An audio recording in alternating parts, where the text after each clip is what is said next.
born on a small farmstead in the northern lands of Walrose. It was owned by the noble Rice family. As far back as I can remember, I was helping out around the farm. But my mother was always reading books. She didn't care to work. Hello everyone. Welcome back to Sansan, Best Anime Reaction. Last episode made it clear that enemies are no longer just titans roaming outside the walls. Manipulation, lies, and hidden agendas are everywhere. The Survey Corps is constantly on the move, and it feels like one wrong step could mean death. In this episode, I'm expecting more focus on backstories, especially surrounding Historia and the mysterious royal bloodline. There may not be non-stop action, but the emotional tension is definitely rising. Every conversation feels loaded with danger and meaning. Let's continue with episode 3 and uncover more of the truth hiding in the shadows. And no one cared to make her. She was a beautiful woman. Most nights someone would come for her in a carriage, and she'd go off into the city, wearing fancy clothes. For me, that was just life as I knew it. But when I learned to read and write, I started picking up books to imitate my mother, and they taught me just how alone I was. In all the stories I read in those books, parents cared about their children. They talked to them, hugged them, scolded them. I had never experienced any of those things. One day, out of curiosity, I decided to try hugging my mother.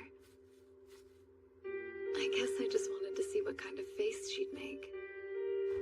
Mommy!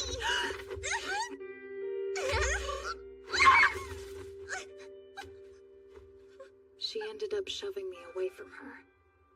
But that was the first time my mother had acknowledged me. So it actually made me happy.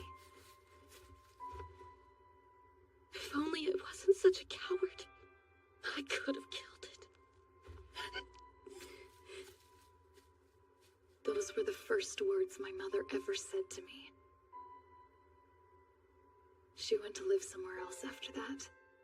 I didn't see her for a long time. And then, 5 years ago, just a few days after Walmaria fell,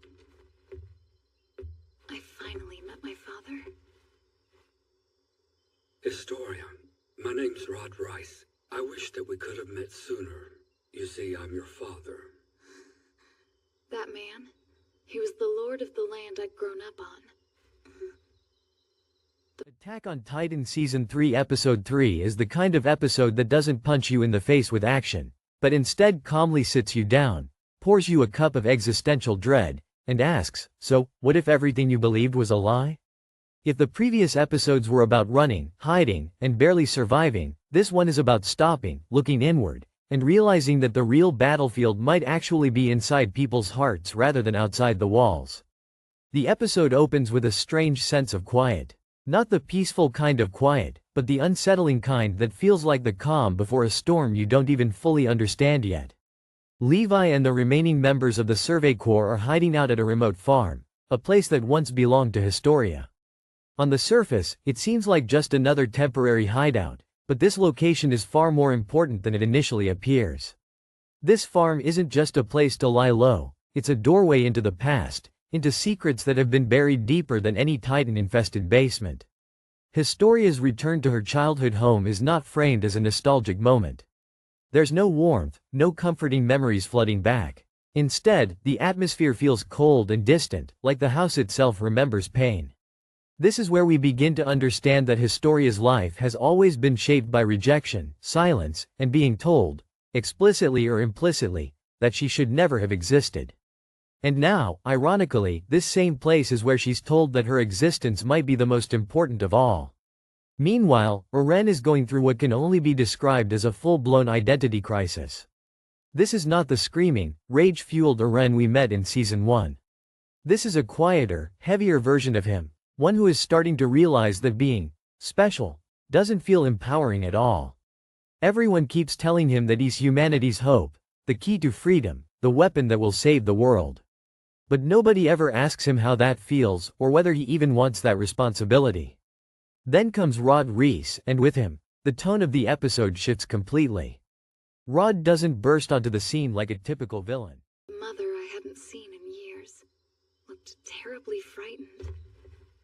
Now listen, you'll be living with me from this day forth.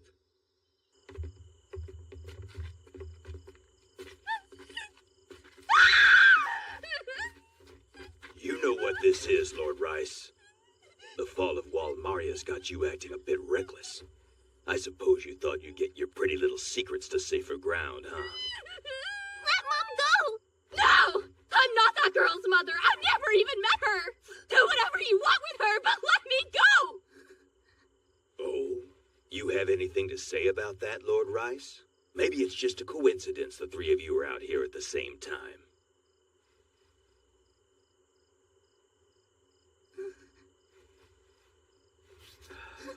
So be it.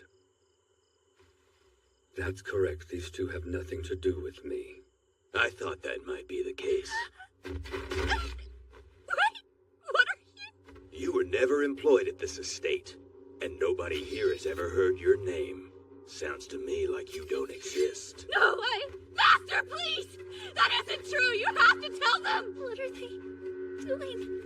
Mother? If only you had never been born, I could...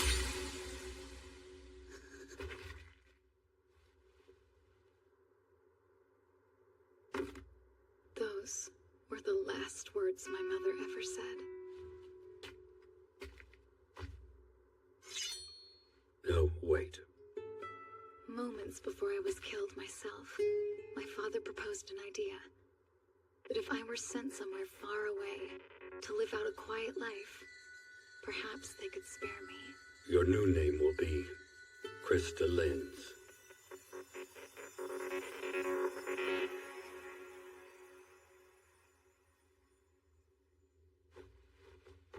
I beg for your forgiveness, child. Please know that everything I've done, I did to protect you. Father. Not a day has passed that I haven't thought of you. Long have I dreamed of a day when I could hold you like this. You are special. The blood of the king flows through your veins. Is that true? Yes, Historia. The true royal bloodline is carried by the Rice family. And as its heir, the power to save all of humanity now rests in your hands. Please, Historia, come with me, and I'll show you where it all began. Sanas, your face. What happened? Wait, did you? That didn't actually make you talk? There's no dramatic entrance, no over-the-top cruelty. Instead, he speaks softly, politely, almost kindly. And somehow, that makes him far more terrifying. He doesn't force Historia to listen. He simply tells her the truth, or at least his version of it, and lets the weight of it sink in. This is where Attack on Titan pulls back the curtain on the biggest lie inside the walls. The king sitting on the throne? A fraud. A puppet designed to keep the public calm. The real royal family has been hiding in the shadows all along, quietly controlling the fate of humanity. And Historia, the girl who spent her life being treated like trash, is actually the rightful heir to that power. Rod explains that the founding Titan, the most powerful Titan of all, has been passed down through the Reese family for generations. It holds the ability to control Titans, manipulate memories, and essentially decide the future of humanity. But that power was stolen by Grisha Yeager, Oren's father. And now, Oren is the one carrying that stolen power. This revelation hits like a truck. Suddenly, Oren isn't just a soldier fighting Titans. He's the living proof of a broken system, a walking contradiction. He wants freedom more than anything, yet the power inside him exists specifically to preserve the world as it is. The irony is brutal, and the show doesn't shy away from it. As Rod continues explaining, the true cost of this power becomes clear. Every member of the Reese family who inherited the founding Titan eventually became a prisoner of its ideology. Their memories, their will, their very sense of self were overridden by the beliefs of the first king. A man who believed humanity should remain trapped behind the walls, living in fear but maintaining a fragile peace. This power doesn't liberate its user. It erases them. And yet, Rod insists that this is the right path. That maintaining stability is more important than freedom. That sacrificing individuals for the greater good is not only acceptable but necessary. It's a chilling philosophy, especially because it's presented so calmly, so reasonably. Did they? But we swore a vow of loyalty to the king. I can't say another word out of you. I would have died for you and you betrayed me for a bed. To think I trusted you. Hey, he never told us anything. He didn't get a chance to. We never questioned him. This is the conversation you heard. We forced Ralph here to read off this script at knife point. It was staged.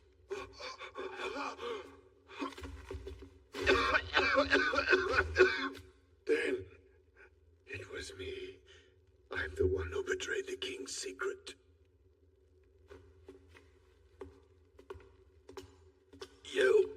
You're a devil. Yes, I think you might be right about that. But I bet Pastor Nick felt the exact same way about you. That's why I felt sorry for you, Sonis. Not because your nails got plucked out, but because of what you've done with your life. You're pathetic. A grown-ass man wailing like an infant. Are you sad now? Well, boo-hoo! You get to spend the rest of your lives doing nothing but eating and shitting in this cell! Enjoy. It's your turn. There's an order to these things. Perhaps it's a law of human nature. When one's time is over, another must take on the role that they used to play.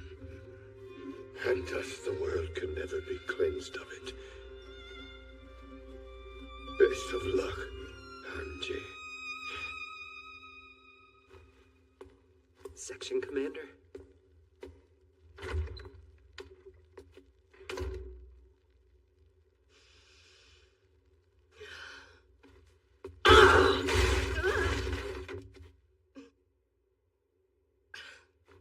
I'm sorry. Seems I made a mess. I encountered a large cockroach. I see. Well, as hard as you kicked it, I bet it learned its lesson. It's time you filled them in. Oh yeah, I guess I might as well. So they plan to eat Aaron? Yeah. Aaron remembered a conversation between Ymir and Bertolt. You hold that against me? I don't think so. I mean, I don't know.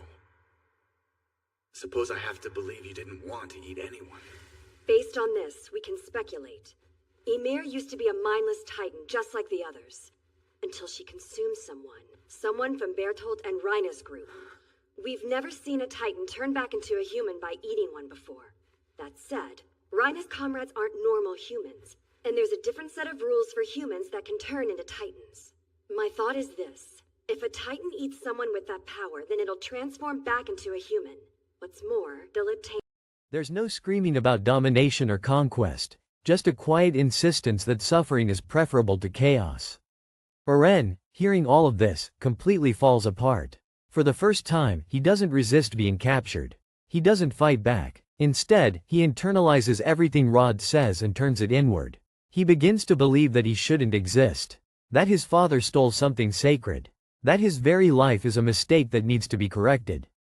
The image of Eren chained up in the underground cavern is one of the most powerful visuals in the episode. He's not just physically restrained, he's mentally broken. This is a boy who once declared he would destroy every titan in the world, now wondering if the world would be better off without him. And that shift doesn't feel forced or sudden. It feels earned, painful, and deeply human. Historia's reaction to all of this is equally important. Unlike Eren, she doesn't immediately accept Rod's words. She listens. She hesitates. And in Attack on Titan, hesitation is often more meaningful than action. Historia has spent her entire life doing what others wanted, being kind, being quiet, being invisible. Now she's being told to become something enormous. A queen, a god, a savior. And for the first time, she's allowed to question whether that's what she wants. Outside the cavern, Levi, Mikasa, and the rest of the Survey Corps are preparing to rescue Eren and Historia. But this isn't framed as a simple rescue mission. Levi understands that they're not just fighting enemies anymore, they're challenging the very foundation of their society. This isn't about Titans. It's about power, control, and who gets to decide the future. Mikasa, as always, is emotionally tied to Eren, but even she begins to show cracks in her certainty. Is she protecting Eren because it's right, or because she's terrified of losing him? That question lingers quietly in the background, adding depth to her character without needing to be spelled out. What makes this episode truly special is how it reframes the concept of sacrifice. The Reese family believes sacrifice is noble. Whatever powers that human had. In the battle the other day, Reiner was throwing Titans at Eren as he tried to run away. He knew that Eren had the power to take command of feral Titans with his scream. If Eren's death would have meant that power was lost, he wouldn't have risked it. I think he hoped one of those Titans would eat Eren and take his power. My point is, if the government has a Titan of their own, they'll use it to eat Eren. Calm down. I know you want to get Eren back, but going on a rampage won't help with that. Anyway, we're heading for Rod Rice's estate. Prepare to leave at once. Sir! I'll go tell Erwin everything we've learned about the Rice family. I'm sure he's waiting to hear from us. Right. You head for Lord Rice's estate. I'll find you when I can. Pardon, sir, but the commander of the garrison has just arrived. Pixis? Yes, he's asking to speak with you. Very well, then. Sir.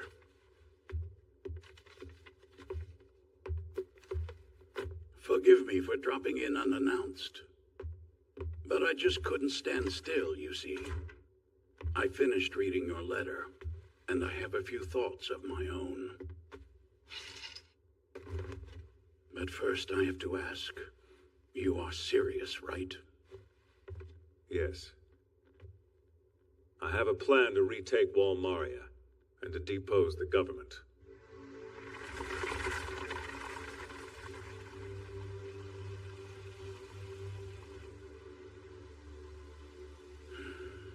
I knew this would happen someday.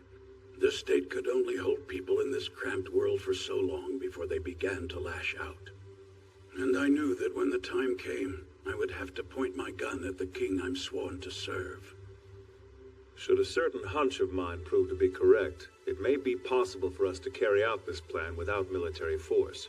My objective, at least, is a bloodless coup. Ah, then by all means, go on. If such an option is plausible, I'm for it. Well, the catch is that the groundwork for this is yet to be laid out. And if things don't go as I think they will, there's no plan B. I and everyone else will be hanged. Oh, is that all?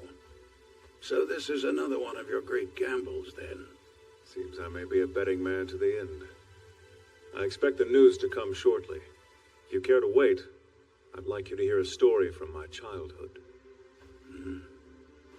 About my father. He was a teacher.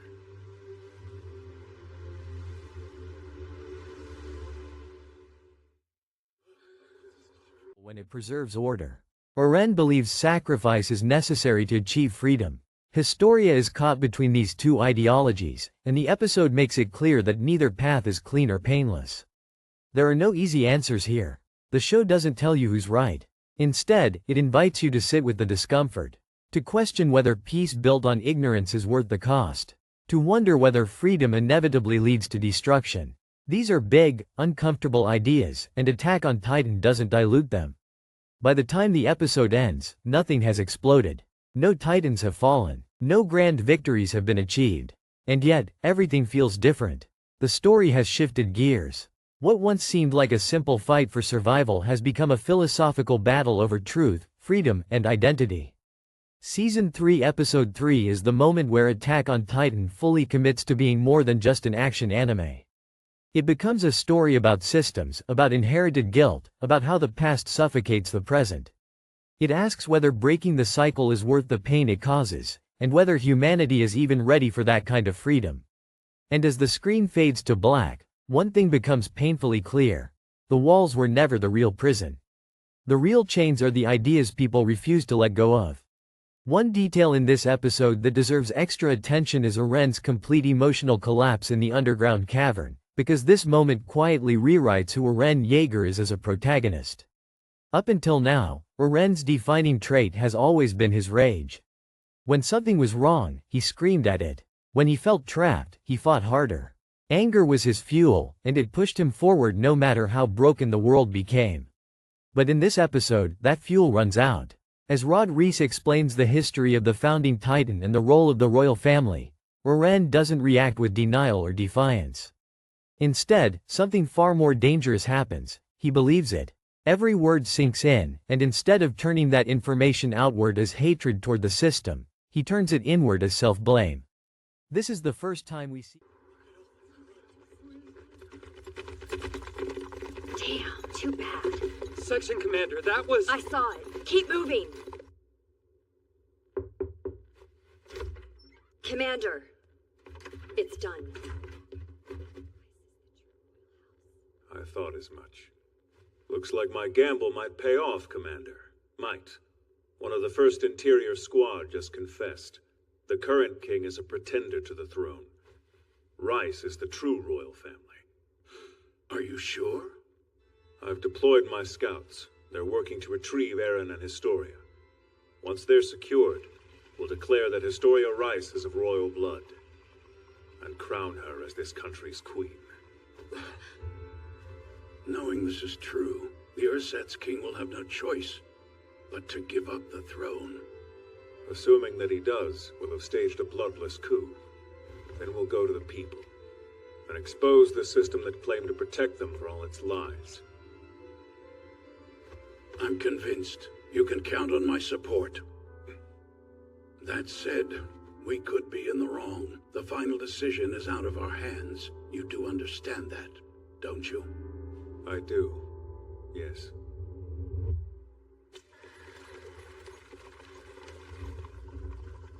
Anything come of the Rice investigation?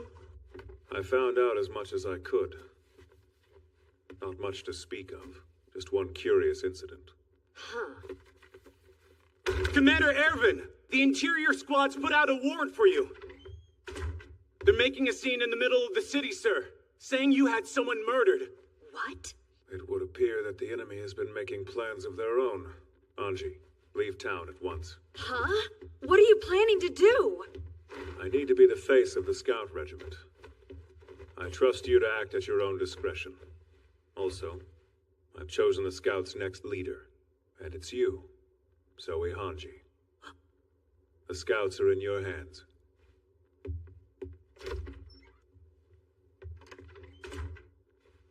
Hey, that's him. Erwin's here.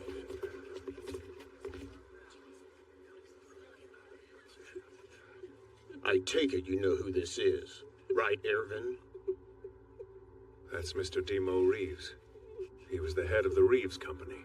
Just yesterday at this exact location, Eren Yeager was abducted by a group of Reeves lackeys. However, Reeves was hired to do this by none other than the Scouts themselves, in the hopes that they might avoid handing Eren Yeager over to the government.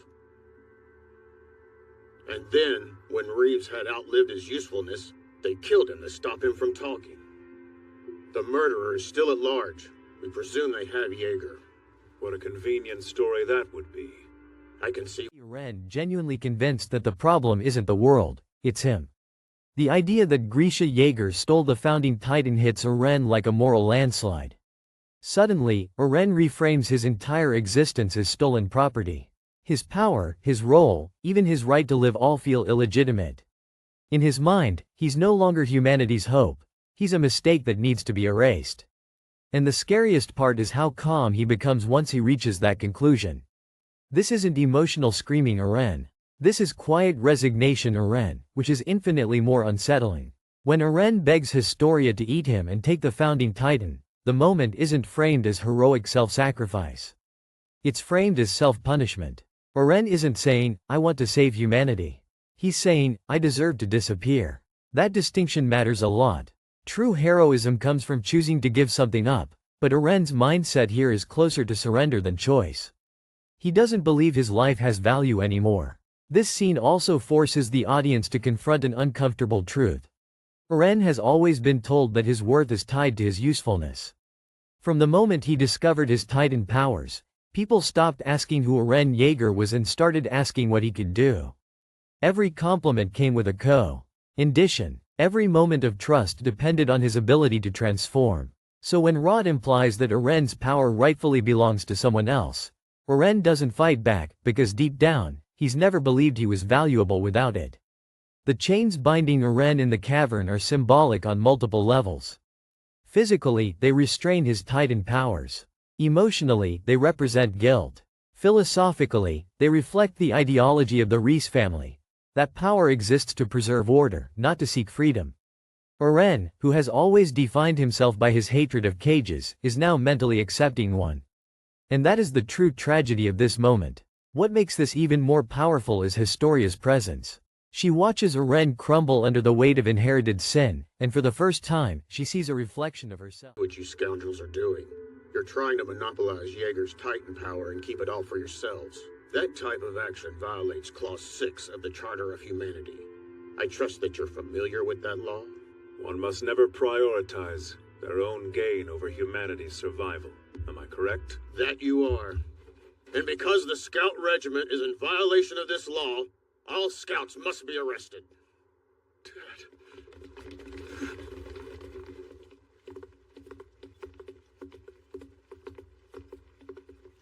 Maybe this'll satisfy the fat cats. Reeves ended up being just as useful against us as with us. But we still don't have any leads on Levi. Like I told you, the rot's not gonna hide forever. When he shows, we kill him.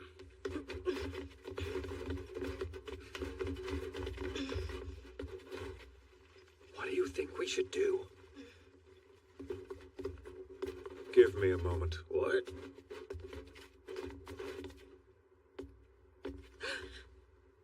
Get the hell away from my husband! When the battle for Trost first began, Mr. Reeves delayed evacuation efforts in order to preserve his wealth. Yeah, so what's your point? Are you trying to say he deserved to die? No, I'm not. Because upon his return to Trost, he found it on the verge of collapse. And instead of abandoning it, he planted his feet. He helped those who couldn't leave by striving to revive this city. But now, that dream has been cut short by a knife in the dark. I swear this. I will avenge him.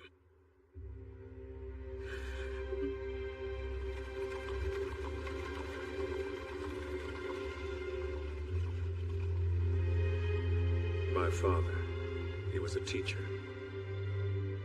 One day we were studying history. Faced with the annihilation at the hands of Titans, humanity took refuge behind the walls and realized 100 years of peace. But in this process, we lost all records of what humanity's earlier past might have looked like. That's what all of us were taught. Even back then, this seemed strange to me, and so I asked my father a question. He gave me a fairly evasive answer, and continued with the standard lesson. But when we got home that night, he sat me down and gave me the real answer. He told me the history books he received from the government were full of contradictions and mysteries. He then proceeded to tell me a theory of his. Even as a child, I was astounded. There was a reason he didn't share that theory with the entire class, but I wasn't smart enough to see it. I told the other children what he had told me, and one day... Historia has spent her entire life being told she shouldn't exist, that her birth was a mistake, that her role was to stay quiet and eventually disappear. Now Eren is standing in the same emotional position she once occupied, believing the world would be better without him. This parallel is crucial because it quietly sets up Historia's eventual transformation. She doesn't interrupt Eren right away. She doesn't argue. She listens. And in doing so, she begins to understand that blindly accepting roles assigned by others only leads to self-destruction. The Rhys family didn't preserve peace, they preserved despair, generation after generation. And Eren, standing there in chains, is proof that this cycle doesn't save people.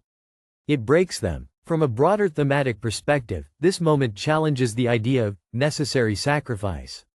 The Reese ideology claims that sacrificing one person for the stability of many is noble. But the episode forces us to ask, what happens when that logic never ends? When sacrifice becomes tradition, when people stop questioning whether the system itself is the problem. Oren's collapse shows the human cost of that mindset. This isn't abstract philosophy, it's a teenage boy being convinced that his life has no worth. By focusing so intensely on Oren's guilt, the episode also redefines what strength looks like in Attack on Titan. Strength is no longer just about killing titans or enduring pain. It's about resisting narratives that strip away your humanity. And in this episode, Oren fails at that resistance. He breaks. But that failure is important, because it creates space for something new to rise, especially within Historia. In the end, Oren's breakdown in the cavern isn't a low point for the story. It's a necessary descent. Before a character can truly fight for freedom, they have to confront the belief that they don't deserve it. And Season 3 Episode 3 is the moment where Oren Yeager hits that emotional rock bottom, setting the stage for choices that will reshape not just his future, but the fate of the entire world inside the walls. The MPs arrived to question me. My father didn't come home that night. They said he died in some kind of freak accident. But I knew that wasn't true. He'd been silenced by the government. 107 years ago, when humanity fled to these walls, the king altered their collective memory to make them easier to rule. That was my father's theory. Yes, I can see why the first king might do that. He must have believed that such knowledge would lead to civil strife. Yes.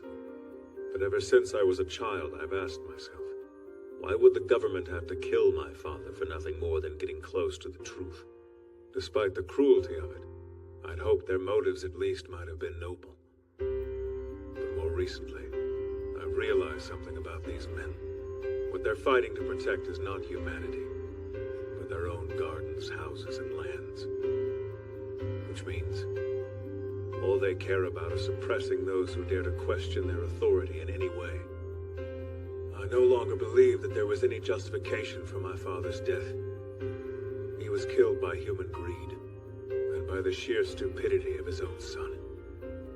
I can't tell you why, but I know in my gut that my father's words were true. I've made it my mission in this life to atone to my father by showing the world he was right. The Scout Regiment has murdered a civilian! Some of them have evaded capture. These people are dangerous. If you spot any of the people on these posters, report them immediately. I told you, didn't I? These are the same bastards that unleashed a Titan here. They destroyed half the town. I bet they're planning to use that freak show Yeager to wipe us all out. Captain, we bought the supplies. The MPs were handing out these flyers. If this is true, the scouts will be disbanded. They say they'll be hunting for us in the mountains tonight. They're also posting guards on all the vital roads. No one can get through them without a pass. So, Captain, what now?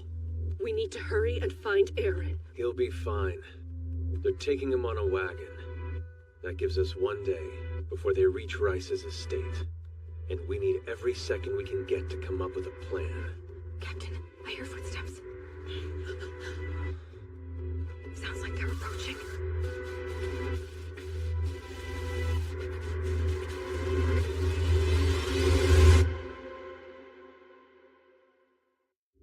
Those who believed in justice, those who protected others, those who gave up their lives.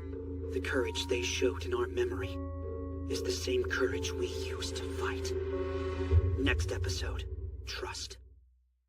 Thank you so much for watching this video on General Sansan Anime. I really appreciate you spending your time here and sharing this anime journey with me. If you enjoyed this reaction, don't forget to hit the like button, subscribe to the channel, and turn on the notification bell so you won't miss any upcoming videos. Your support truly means a lot and helps the channel grow stronger every day. I'll be back very soon with more exciting reactions, emotional moments, and unforgettable anime scenes for all of us to experience together. Until next time, take care, keep enjoying anime, and I'll see you in the next video. Bye bye.